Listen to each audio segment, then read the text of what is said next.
উচ্চারণ করো, একসাথে সবাই গাইবো, সবাই আনন্দ করে গাইবে, এই জীবন সার্থক হয়ে যাবে। তোমরা গাইবে, কি গাইবে জানো? কি গাইবে? কাহে না ভজলে হরে রে না,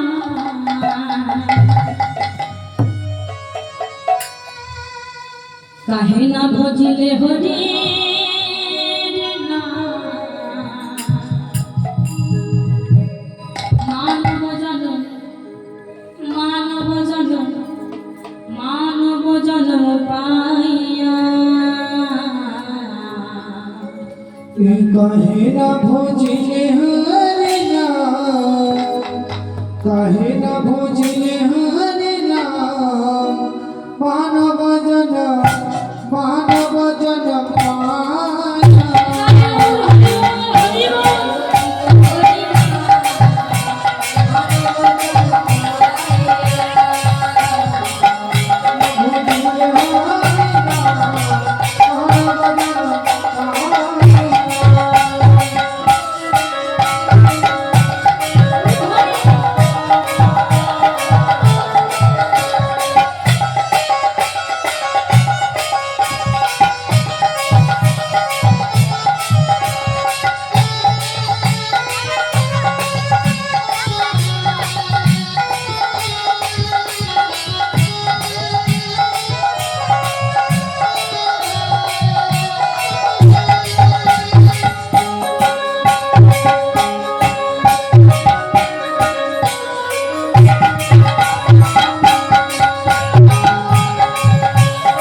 উড়ে যায়, উড়ে গিয়ে কোথায় পড়বে তা কিন্তু আমরা কেউ খুঁজেও পাবো, তাই না? তা আমাদের দেহটা হচ্ছে সামান্য একটা কাগজের টুকরো, একটু জোরে যদি হাওয়া হয় তাহলে এই টুকরোটা কোথায় গিয়ে পড়বে আমরা কিন্তু কেউ খুঁজে পাবো।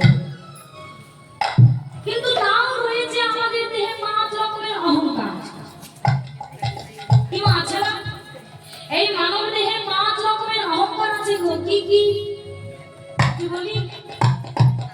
এই মানব দেহে অহংকার কি? 5 রকমের: জাতি, বিদ্যা, মহত্ব, রূপ, যৌবন। কি বললাম? জাতি।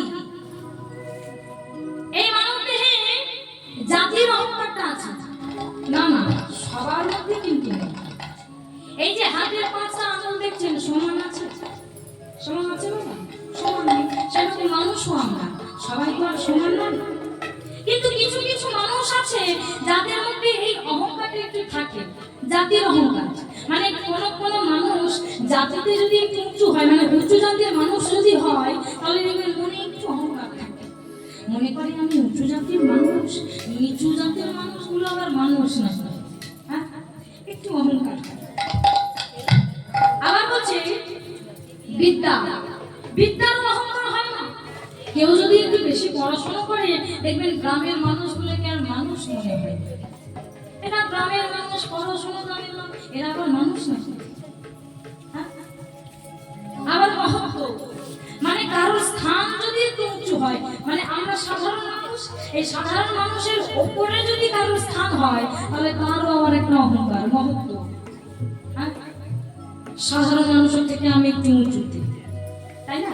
সবার হয় না, রাগ করবেন না যেন আমার কথা শুনে। সবার কিন্তু এমন অহংকার হয় না, কিন্তু কিছু কিছু মানুষ থাকে হয়। আবার দেখবেন রূপের অহংকার, এই অহংকারটা বেশি ভালো না মাইন্ডের ভাইব, হয় না? কোনো মা যদি আমার একটু দেখতে সুন্দর হয় বাবা, তাহলে বারবার এই যে কীর্তন শুনতে এসেছেন, কোনো মা যদি আমার সুন্দর হয়, তাহলে কীর্তন পরে শুনবো, আগে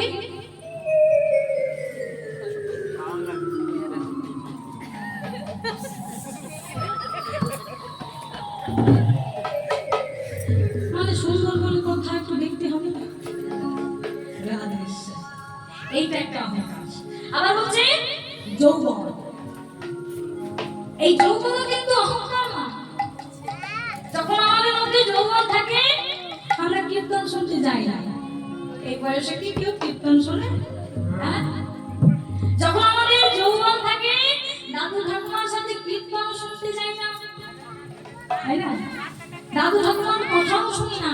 যদি আবার কেউ বলে দেয় মেলায় যাবি, দাদু ঠাকুমার সাথে না, আবার চিৎকার করে বলতে শুরু করে, কি বললে? হ্যাঁ, এই বয়সে আমি দাদু ঠাকুমার সাথে মেলায় যাবি? দাদু ঠাকুমার সাথে মেলায় যাবো কেন? আমি এই বয়সে দাদু ঠাকুমার সাথে যাবো কেন? আমি আমার বন্ধুদের সাথে যাবো, আমার বান্ধবীদের সাথে যাবো। আমরা এখন ইয়াং জেনারেশন, আমাদেরকে ওই বুড়ো বুড়ির সাথে মানানো কি মানায়? মানায় না নাকি বাবা? রাধে। তা বলছে এটা একটা অহংকার। আচ্ছা মা, এই যে রূপ যৌবন এত অহংকার, এই অহংকারটা চিরস্থায়ী কি বটে? সারা জীবন কি থাকবে? আচ্ছা মা, আপনারা তো রান্না করেন, বেগুন পোড়া দেখেছেন? বলছে এই যে আমাদের এখন যৌবন রয়েছে, আমাদের শরীরে এই যে চামড়াটা দেখছেন, একেবারে টান টান সুন্দর, টান টান চোখ, ঘন কালো মাথায় চুল, হ্যাঁ, কি সুন্দর গাল ভর্তি দাঁত, হাসলে বেশ ভালো লাগে। আচ্ছা মা, বলছে যখন আমাদের যৌবনটা চলে যাবে, আমাদের বয়স হয়ে যাবে, এই কালো ঘন চুল কি রঙের হবে? এই যে টানা টানা চোখ কি হবে? কোটরে ঢুকে যাবে। রাধেশ্যাম। এই যে সাদা ঝকঝক করছে দাঁতগুলো কি হবে? সামনের দাঁত দুটো আগে পড়বে নাকি? আর এই যে টান টান চামড়া, বলছে যৌবন চলে গেলে এই দেহের অবস্থা হবে সেই বেগুন পোড়ার মতো, তাই না? এর জন্য বলছে মা গো, অহংকারে অধোগতি হয়, ঊর্ধ্বগতি হয় না। অহংকারে কোনোদিন ভগবানকে পাওয়া যায় না। তাই জীবনে কোনোদিন অহংকার করবেন না। এই শরীর আমাদের নয়। আমরা যখন এসেছি সাথে করে কিছুই নিয়ে আসিনি, যখন যাব সাথে করে কিছুই নিয়ে যেতে পারবো না। আমাদের একমাত্র সম্বল হচ্ছে কৃষ্ণ নাম, যে কৃষ্ণ নাম ভুলে গেলে চলে না। তাই বলছে অহংকার করো না, কৃষ্ণ নাম করো। কৃষ্ণ নাম করলে তুমি হৃদয়ে শান্তি পাবে, আনন্দ উপভোগ করতে পারবে। তাই আজকে বলছে হিয়া রে হিয়া,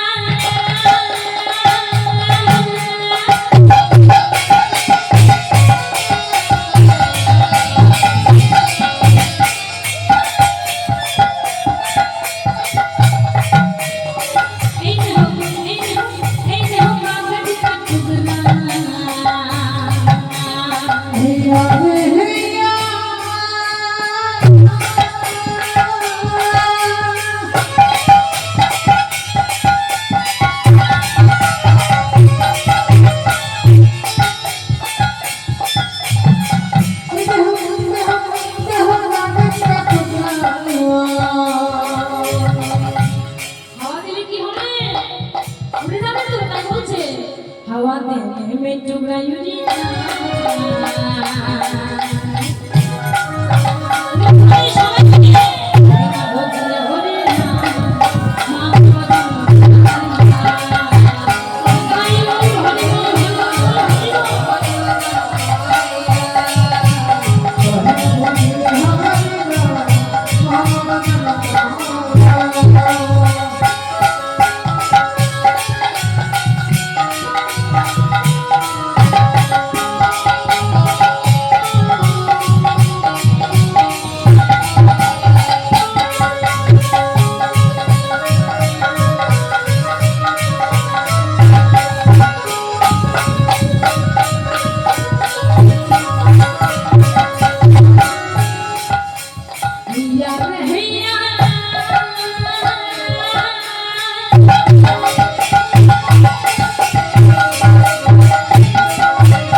আগুন ধরে যাবে।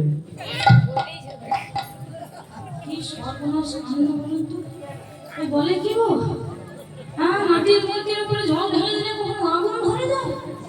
ওই মাথাটা গেছে। কি মা, কি হয়? গলে যায়। তাই এটাই বলছে এই দেহটা হচ্ছে সামান্য একটা মাটির মূর্তি, সামান্য বৃষ্টির জলেই দেহ গলে যাবে। তাই অহংকার কোনোদিন করো না। কি বলছে? যে সে মূর্তি গলে যায় কাহে না ভজিলে হরির নাম, মানব জন্ম পা